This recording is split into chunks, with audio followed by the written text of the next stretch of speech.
സനത് വായിക്കാതെ ഒരു മുടിയുടെയും വെള്ളം കൊണ്ട് ബർക്കത്തെടുക്കാൻ പാടില്ല എന്ന് ഈ സമുദായത്തിൽ പഠിപ്പിച്ചത് മുജാഹിദുകളും ഇവരുമാണ്. നമ്മൾ പറഞ്ഞു സനത് വേണം, അത് പണ്ഡിതന്മാർക്കറിയാം. ഈ സാധാരണക്കാരൊക്കെ ചെന്ന് എന്ത് സനത്? ഞാൻ മിനിയാന്ന് ചേന്നമംഗലൂരിൽ മുഖാമുഖം നടത്തിയപ്പോ ഒരാൾ വന്നിട്ട് ചോദിച്ചു, ആ സനതും തരുമോ? ഞാൻ സനത് കൊടുത്തു. ഇയാള് പറഞ്ഞത് വായിച്ചിട്ട് തിരിയണില്ല. നോക്ക് നിങ്ങൾ, അയാൾക്കത് വായിച്ച് തിരിയാൻ മാത്രമായിട്ടില്ല. അപ്പൊ അയാൾ ചോദ്യം, രണ്ടാമത്തെ സനത് എവിടെ? അപ്പൊ ഞാൻ പറഞ്ഞു, നിങ്ങൾ ഒരു ചുമടന്നെ ഏറ്റി കുടുങ്ങിയിരിക്കുകയാണ്, ഇപ്പൊ രണ്ടാമത്തെ ചുമട് കൂടി നിങ്ങളെ ഏൽപ്പിക്കണം എന്നാണോ പറഞ്ഞത്? അപ്പൊ വെറുതെ ആവശ്യമില്ലാതെ ഈ സാധാരണക്കാരോടെ മുന്നിലൊക്കെ വന്ന് സനത് സനത് എന്ന് പറഞ്ഞ് വെറുതെ ഒച്ചപ്പാടുണ്ടാക്കിയെന്നല്ലാതെ ഈ വിഷയത്തിൽ ഒന്നുമില്ല. ഇതൊരു വിവാദമാക്കേണ്ട കാര്യവുമല്ല. പക്ഷേ ഇത് ഈ 2-3 ആളുകൾക്ക് ചില അജണ്ടകൾ ഉണ്ട്.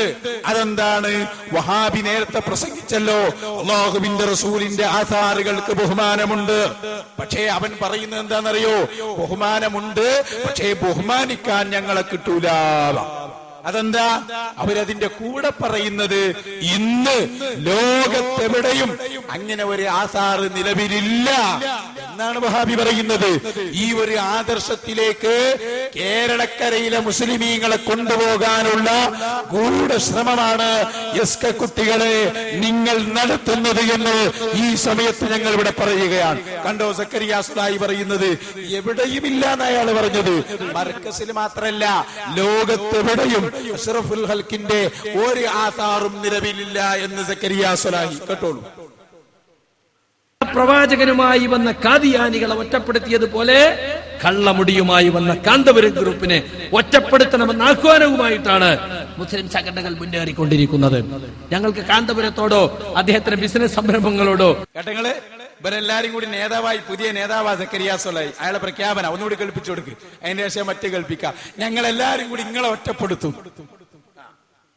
പ്രവാചകനുമായി വന്ന കാദിയാനികളെ ഒറ്റപ്പെടുത്തിയതുപോലെ കള്ളമുടിയുമായി വന്ന കാന്തപുരം ഗ്രൂപ്പിനെ ഒറ്റപ്പെടുത്തണമെന്ന ആഹ്വാനവുമായിട്ടാണ് മുസ്ലിം സംഘടനകൾ മുന്നേറിക്കൊണ്ടിരിക്കുന്നത്. ഞങ്ങൾക്ക് കാന്തപുരത്തോടോ ഓന്റെ സക്കരിയ സുലാഹി, നിങ്ങൾ എന്നല്ല, ലോകത്തുള്ള ഇരുട്ടിന്റെ ശക്തികൾ മുഴുവൻ ഒന്നിച്ചാലും കാന്തപുരം ഉസ്താദ് നേതൃത്വം നൽകുന്ന പ്രസ്ഥാനത്തെ തകർക്കാൻ ഒരാൾക്കും സാധ്യമേ അല്ല. ഒന്നും നോവിക്കാൻ പോലും കഴിയില്ല. എന്നിട്ടല്ലേ ഞങ്ങൾ തീയിൽ മുളച്ചവരാണ്, വെയിലത്ത് പാടൂല മക്കളെ. എല്ലാം കണ്ടും കേട്ടും പരിചയിച്ചവരാണ്. ഇനി പറയട്ടെ, കേട്ടോ, എവിടെയില്ല ഇവക്ക് അടുത്തത്. യഥാർത്ഥത്തിൽ ഞങ്ങൾ നിഷേധിക്കുന്ന കാര്യമല്ല റസൂലുള്ളാഹിന്റെ മുടി സഹാബത്തിന് വിതരണം ചെയ്തതും റസൂലുള്ളാഹിയുടെ മുടി സഹാബത്ത് ബറക്കത്തിന് ഉപയോഗിച്ചതും ഞങ്ങൾക്ക് സംശയമില്ലാത്തതാണ്. ഹദീസിൽ സ്ഥിരപ്പെട്ട് ഞങ്ങൾ അംഗീകരിക്കുന്നതാണ്. സഹാബികൾ സൂക്ഷിച്ചു വെച്ചിട്ടുണ്ടെന്നും അവർ തബറുക്കിന് ഉപയോഗിച്ചിട്ടുണ്ടെന്നും ഹദീസ് കൊണ്ട് തെളിഞ്ഞതാണ്. പക്ഷെ ഇന്ന് ലോകത്തെവിടെയും റസൂലുള്ളാഹി സ്വല്ലല്ലാഹു അലൈഹി വസല്ലം ഉറപ്പുള്ള ഒരു തിരുശേഷിപ്പും എവിടെയും സൂക്ഷിച്ചിട്ടില്ല. ഹസ്രത്ത് ബാനിലുമില്ല, വെല്ലൂരിലുമില്ല, ഡൽഹിയിലെ തുർക്കിയിലെ ടോപ്പ് കാപ്പി മ്യൂസിയത്തിലുള്ള, തുർക്കിയിലെ ടോപ്പ് കാപ്പി മ്യൂസിയത്തിലെ ഇസ്തംബൂളിലെ എന്തായി? മൂപ്പര് രക്ഷപ്പെട്ട് ബഹുമാനം ഉണ്ട് എന്ന് പറഞ്ഞും ചെയ്തു. ബഹുമാനിക്കണ്ടല്ലോ, കാരണം സാധനം എവിടെ ഇല്ലല്ലോ. ഈ ഒരു വകുപ്പിലേക്ക് അഷ്റഫുൽ ഹൽക്ക് മുഹമ്മദുർ റസൂലുള്ളാഹി സ്വല്ലല്ലാഹു അലൈഹി വസല്ലമ തങ്ങളുടെ ആധാറുകളെ കൊണ്ടുപോകാനുള്ള ഗൂഢശ്രമമാണ് എസ്ക കുട്ടികൾ ഒത്തുകളിക്കുന്നത്. ഈമാൻ കുറച്ചെങ്കിലും ഉള്ളവരൊക്കെ അത് പറയും. ഞങ്ങൾ തന്നെ മനസ്സിലാക്കുന്നു. സഹോദരന്മാരെ, കഴിഞ്ഞില്ല. ഇനി സക്കരിയ സുലാഹി പറയുന്നത് കേട്ടോ, ഹസ്രജിയുടെ സമീപത്ത് നിന്ന് കാന്തപുരം ഉസ്താദ് വാങ്ങിക്കൊണ്ടുവന്നത് പൈസ കൊടുത്ത് വാങ്ങിയതാണ് എന്നാണ് മൂപ്പരെ പുതിയ ആരോപണം. കേട്ടോളൂ നിങ്ങൾ, ഹസ്രജിക്ക് നമ്മൾ പൈസ കൊടുത്തു. അപ്പൊ മർക്കസിൽ മുമ്പുണ്ടായിരുന്ന മുടി വ്യാജമാണ് എന്ന് ആവർത്തിച്ച് ഈക്കക്കാര് പറഞ്ഞപ്പോ കാന്തപുരത്തിന് തോന്നി, എന്നാ വ്യാജനായെന്ന് ഇപ്പൊ ആളുകളുടെ ഇടയിലായിപ്പോയല്ലോ, എന്നാ ഇനി വ്യാജ അല്ല എന്ന് പറയണൊന്ന് കൊണ്ടുവരണല്ലോ എന്ന് പറഞ്ഞിട്ടാണ് പുതിയ തിരക്കഥ തയ്യാറാക്കി പുതിയൊരു നാടകം ഹസ്രജിയും കാന്തപുരവും പേരോടും കൂടി ഒത്തു കളിച്ചിട്ട് ഒരു നാടകം ഉണ്ടാക്കിയത്. ആ നാടകം എന്താ? അബുദാബി ഹസ്രജി കുടുംബത്തിൽ മുടിയുണ്ട്, അത് കൊടുത്ത വലിയ വില കിട്ടുന്ന ആള്, വലിയ വില കൊടുക്കാൻ പറ്റിയ ആള് പാരുള്ളത്, അത് കാന്തപുരം തന്നെ ഉള്ളൂ. അത് മൂപ്പരെന്താ വെച്ചാൽ എത്ര കോടി കൊടുത്താലും കുഴപ്പമില്ല, അതിന് എത്രയോ ഇരട്ടി കോടി ഇവിടെ ഉണ്ടാക്കാമെന്ന് ബിസിനസ്സുകാരനായ ശ്രീമാൻ കാന്തപുരത്തിന് അറിയാം. അങ്ങനെ അദ്ദേഹം എന്ത് ചെയ്തു, ഖദർജി കുടുംബവുമായി കച്ചവടം ഉറപ്പിച്ചിട്ട് ഒരു മുടി ഇവിടെ കൊണ്ടുവന്നു. മർക്കസ് സമ്മേളനത്തിൽ ഒരു സനദ് വായന മാമാങ്കൊക്കെ നടത്തിയിട്ട് അതിനുവേണ്ടി പള്ളി ഉണ്ടാക്കുന്ന പ്രഖ്യാപിച്ചിട്ട് എല്ലാ ചാനലുകാരെയൊക്കെ വിളിച്ചിട്ട് വലിയ മാമാങ്കം കൊണ്ടാടി. അപ്പോ എന്താ പറഞ്ഞത്? ഖദർജിയും കാന്തപുരം പേരോടും കൂടി ഒത്തുകൂടി ഒരു നാടകം നാ മൂപ്പര് പറഞ്ഞത്. അപ്പോ രണ്ട് വിഷയമാണ് ഇപ്പോ സക്കരിയ സലാഹി നമ്മുടെ മുമ്പിലേക്ക് ഇട്ടു തന്നത്. ഒന്ന്, ലോകത്തെവിടെയും ഈ മുടിയില്ല. രണ്ട്, കാന്തപുരം ഉസ്താദ് ഖദർജിയിൽ നിന്ന് കൊണ്ടുവന്ന ഷഹർ മുബാറക്ക് പൈസ കൊടുത്തു വാങ്ങിയതാണ്. ഇത് രണ്ടിനും മറുപടി ഞാൻ പറയിപ്പിക്കുന്നത് മിസ്റ്റർ അമ്പലക്കടവിനെ തന്നെയാണ്. അമ്പലക്കടവ് വരട്ടെ, അയാൾ പറയും ലോകത്തിന്റെ പല ഭാഗത്തും റസൂലുള്ളാഹിന്റെ ഷഹർ മുബാറക്ക് ഉണ്ട്. എന്നിട്ട് അദ്ദേഹം പറയും ഖദർജിയുടെ സമീപത്തും ഉണ്ട്.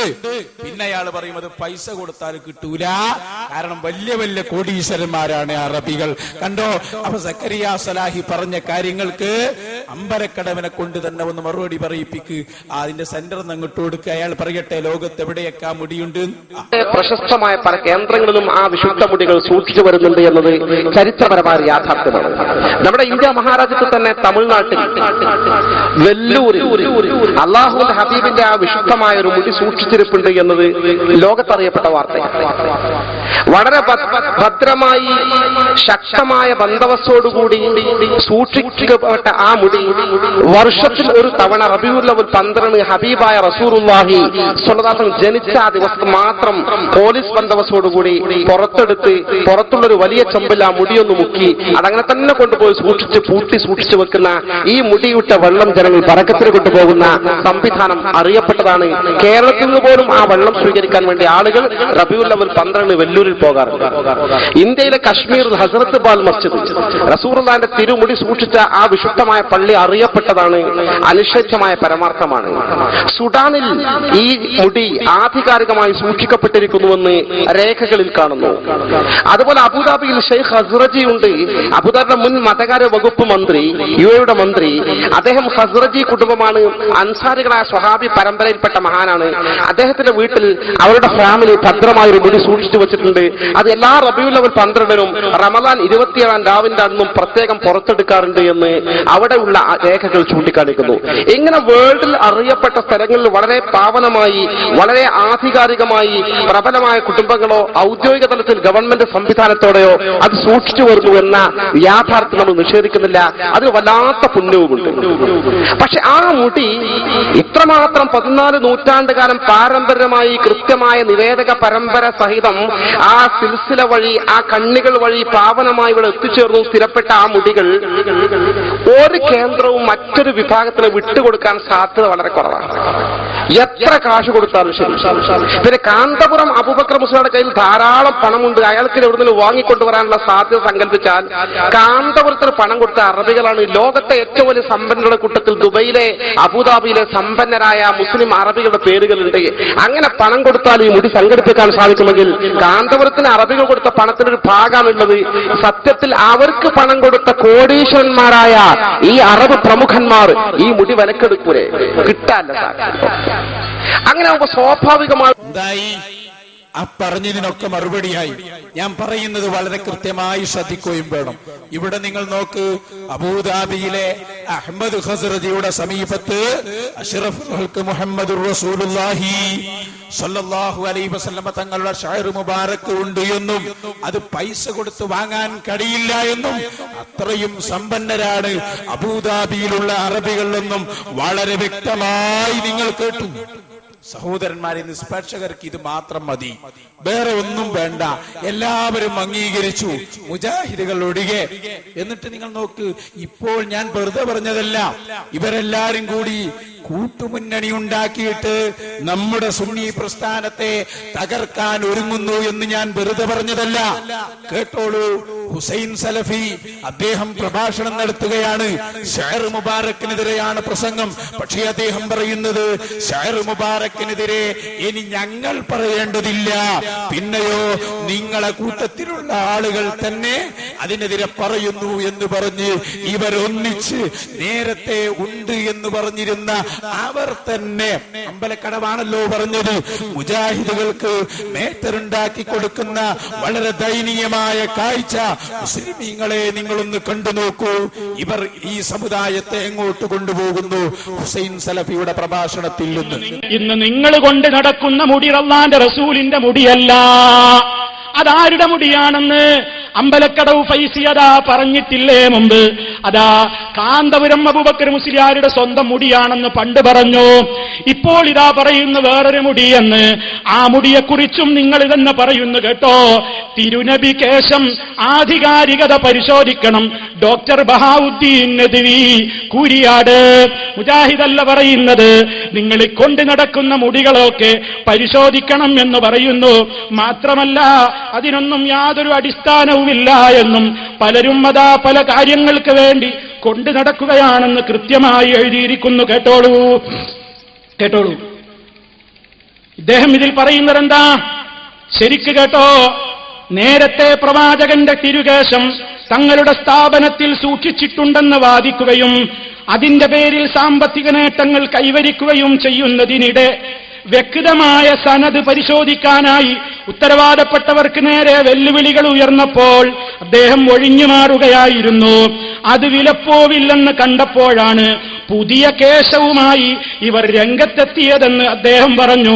അതുകൊണ്ട് ആധികാരികത പരിശോധിക്കണം, ആത്മീയ തട്ടിപ്പ് കരുതലോടെ കാണണമെന്നും അതിൽ വിശ്വാസികൾ വഞ്ചിതരാവരുതെന്നും Darul Huda Islamic university vice chancellor doctor Bahauddeen Nadvi മുജാഹിദല്ല എഴുതുന്നത്. അപ്പോ നിങ്ങൾക്ക് തന്നെ ഉറപ്പുണ്ടോ? ഇല്ല. എന്തായി? മുജാഹിദല്ല എഴുതുന്നത്. പേരിൽ മുജാഹിദില്ലെങ്കിലും സാധനം മുജാഹിദ് തന്നെ എന്നാണ് ഞങ്ങൾക്ക് ഇവിടെ പറയാനുള്ളത്. കാരണം മുജാഹിദിന്റെ ആദർശമാണിത്. ആ ആദർശമാണ് കേരളത്തിൽ ഇവർ പറഞ്ഞുകൊണ്ടിരിക്കുന്നത്. ഇനി നെക്സ്റ്റ് ഞാൻ കാണിച്ചു തരാം. ഏതാണ് ഈ ബഹാവുദ്ദീൻ നദ്വി? എന്താണ് അവർക്ക് പറ്റിയത്? ലോകത്ത് എല്ലാ ഭാഗങ്ങളിലുമുള്ള മുസ്ലിമീങ്ങൾ ആദരവോടെ കാണുന്ന ഷഹർ മുബാറക്കിനെ ഇല്ലായ്മ ചെയ്യാൻ മുക്കൂട്ട് മുന്നണി ഉണ്ടാക്കിയിട്ട് സമുദായത്തെ നശിപ്പിക്കാൻ ഒരുങ്ങിയ ഇവർ ഈ സമുദായത്തോട് ചെയ്ത ക്രൂരത എന്താണ് സഹോദരന്മാരെ? നേരത്തെ ഉണ്ട് എന്ന് ഇവർ തന്നെ വിലയിരുത്തിയ ആ മുടിയെക്കുറിച്ച് ബഹാവുദ്ദീൻ നദ്വി പറയുന്നു, അത് 100% തെറ്റാണ്. കേട്ടോ, ഭീഷണമായി. ഇന്നലെ ഒരാൾ എനിക്ക് വിളിച്ചു ചോദിച്ചു, ഈ യോഗം നിർത്തിവെച്ച് നമുക്ക് മസ്ലഹത്തായി കൂടെയാണ്. ഈ മസ്ലഹത്താണ് രണ്ട് കക്ഷികൾ തമ്മിൽ അഭിപ്രായ വ്യത്യാസം ഉണ്ടാകുമ്പോഴുള്ള, നമ്മൾ തമ്മിൽ അഭിപ്രായ വ്യത്യാസമില്ല. ഈ മുടികൾ 100% വ്യാജമായ മുടിയാണ് എന്നതിൽ ഒരു സംശയവുമില്ല. കാരണം ഈ മുടി കെട്ടിക്കൊണ്ട് ആദ്യം വെക്കുന്നത് ഒരു സംശയവുമില്ല. അയാൾ പറഞ്ഞു, എന്നാലും നിങ്ങൾ അങ്ങനെ പറഞ്ഞാൽ റസൂലുള്ളാഹിന്റെ മുടിയാകാനുള്ള ഒരു ചെറിയ സാധ്യതയെങ്കിലും ഉണ്ടെങ്കിൽ നിങ്ങൾക്ക് അതിന്റെ കുരുത്തക്കേട് കെട്ടൂലേ എന്ന്. ഞാൻ പറഞ്ഞു, അങ്ങനെ സാധ്യത ഉണ്ടെങ്കിൽ എനിക്ക് പേടി ഉണ്ടാവും, പക്ഷെ ഇത് 100% നുണയാണ്, കെട്ടി ഉണ്ടാക്കിയതാണ് എന്ന് എനിക്ക് ഉറപ്പാ. മൂപ്പർക്കത് ഉറപ്പാ. നിങ്ങൾ ചിന്തിക്കണം. ഹൃദയമുള്ള, ബുദ്ധിയുള്ള, വിവേചന ബുദ്ധിയുള്ള എന്റെ സഹോദരന്മാരെ, ഒറ്റ വാക്ക് പറയട്ടെ. അഷ്റഫുൽ ഖൽഖ് സ്വല്ലല്ലാഹു അലൈഹി വസല്ലമ തങ്ങളോടും ഇവരുടെ വിരോധം വന്നത് എന്തുകൊണ്ട്? കാന്തപുരം ഉസ്താദിന്റെ കയ്യിൽ ആ ഷഅർ മുബാറക്ക് കിട്ടി എന്നത് തന്നെയാണ് അതിന്റെ കാരണം. വേറെ ഒന്നുമല്ല. അത് ഈ ദാറുൽ ഹുദ കാരണം. ഇവിടെ നിങ്ങൾക്കറിയാം, ഈ കൊട്ടപ്പുറത്ത് വളരെ നല്ല രൂപത്തിൽ മുസ്ലിമീങ്ങൾ ഐക്യത്തോടെ ജീവിക്കുമ്പോ അതിന്റെ ഇടയ്ക്ക് ഇവിടെ പ്രഭാഷണം നടത്തിയ ഒരു വ്യക്തിയുണ്ട്. കൊണ്ടുപോവാ, അടുത്തത് ഞാൻ കാണിച്ചു തരാം. അലവിക്കുട്ടി ഹുദവിയെ ഇങ്ങോട്ട് കൊണ്ടുപോവാ. അയാളെ നിങ്ങൾ നോക്ക്. ഇവർ എല്ലാ സമുദായത്തെയും ഇവിടെ ആദ്യമായി പ്രശ്നമുണ്ടാക്കിയത് ഈ ചങ്ങാതിയാണ്, ഞങ്ങളല്ല. അല്ലേ? ഇവിടെ ആദ്യം പ്രസംഗിച്ച ഇയാൾ. നിങ്ങൾ നോക്ക്. നേരത്തെ ഇവർ ഉണ്ട് എന്ന് പറഞ്ഞ, അബൂദാബിയിൽ ഉണ്ട് എന്ന് പറഞ്ഞ തിരുകേശത്തെ ഇപ്പോൾ എന്തുകൊണ്ടാണ് ഇത്രയും കണിശമായി എതിർക്കുന്നത് എന്നതിന്റെ കാരണം ഇയാൾ പറഞ്ഞുതരും. കാരണം എന്താണെന്നറിയോ? ഇയാൾ ആരാ? ദാറുൽ ഹുദയിലെ പൂർവ്വ വിദ്യാർത്ഥിയാണ്. അങ്ങനെ ഇദ്ദേഹം ഹസ്രജിയുടെ കയ്യിലുള്ള തിരുകേശം ഒന്ന് കിട്ടാൻ വേണ്ടി അബൂദാബിയിലേക്ക് പോയി. അബൂദാബിയിലേക്ക് പോയിട്ട് കിട്ടാത്തപ്പോഴാണ് ഇദ്ദേഹത്തിന് അസൂയ തോന്നിയത്. അദ്ദേഹം തന്നെ അദ്ദേഹത്തിന്റെ അനുഭവം പറയുന്നു. ശരിക്കും ശ്രദ്ധിച്ചോളൂ. സംസാരിക്കുന്നത് അലവിക്കുട്ടി ഹുദവി. എന്തുകൊണ്ടാണ് ഈ നദ്വി സാഹിബ് അടക്കമുള്ളവർക്ക് ഇത്രയും ദേഷ്യം ഈ ഷാഇർ മുബാറക്കിനോട് വന്നത് എന്ന് വ്യക്തമായി അദ്ദേഹം പറയുന്നു. ഒന്ന് വെച്ചോട്. അത് നബി സല്ലല്ലാഹു അലൈഹി വസല്ലം തങ്ങളുടേതാണ് തെളിയിക്കപ്പെടണം. അപ്പൊ ഞാൻ ചുരുക്കി ഞാൻ എന്റെ അനുഭവത്തിലേക്ക് പറയുന്നു. ഞാൻ അതിലേക്ക് തിരിച്ചു വരാൻ സമയം ചുരുക്കായതുകൊണ്ട് അങ്ങനെ അവിടെ മുടിയുണ്ട്. റസൂലുള്ളാഹിന്റെ മുടി അവിടെ പ്രദർശിപ്പിക്കപ്പെടുന്നുണ്ട്. ഹസ്രജി കുടുംബത്തിൽ ഈ അഹമ്മദുൽ ഹസ്രജി കേരളത്തിലൊക്കെ മുമ്പും വന്നിട്ടുണ്ട്. ആദ്യമായിട്ട് ഇവർ അവതരിപ്പിക്കൊന്നുമല്ല. ചെമ്മാട് ദാറുൽ ഹുദ ഇസ്ലാമിക് യൂണിവേഴ്സിറ്റി, മുമ്പ് ഇസ്ലാമിക് അക്കാദമി, നേരത്തെ ഞാൻ പറഞ്ഞല്ലോ അന്തരിച്ചു പോയ ഹസ്രജി, പിതാവായ ഹസ്രജി, വഖാഫിന്റെ മിനിസ്റ്ററായിരുന്ന ഹസ്രജി ഒരു സമ്മേളനത്തിൽ ദാറുൽ പങ്കെടുക്കാൻ, ഒരു സമ്മേളനത്തിൽ പട്ടിക്കാട് ജാമിഅ പങ്കെടുക്കാൻ വന്നിരുന്നു. അന്ന് അദ്ദേഹത്തിന്റെ യാത്രയിൽ അനുഗമിച്ചിരുന്നു ഈ അഹമ്മദുൽ ഹസ്രജിയും. ഈ അഹമ്മദുൽ ഹസ്രജിയും ദാറുദ്ദീലൊക്കെ വന്നു. അതാ അങ്ങനെയാണ് പറയും. ഇപ്പല്ലേ നിങ്ങൾക്ക് മോശമായത് എല്ലാരും മനസ്സിലാക്കണം. അഹമ്മദ് ഹസ്രജി ഇവരൊക്കെ കൊണ്ടുവന്ന ആളാണെന്നായി പറയുന്നത്. ഇപ്പോ ഇവരെ പണ്ഡിത സമ്മേളനത്തിൽ വെച്ച് പറഞ്ഞത് എന്താണെന്നറിയോ? ഹസ്രജി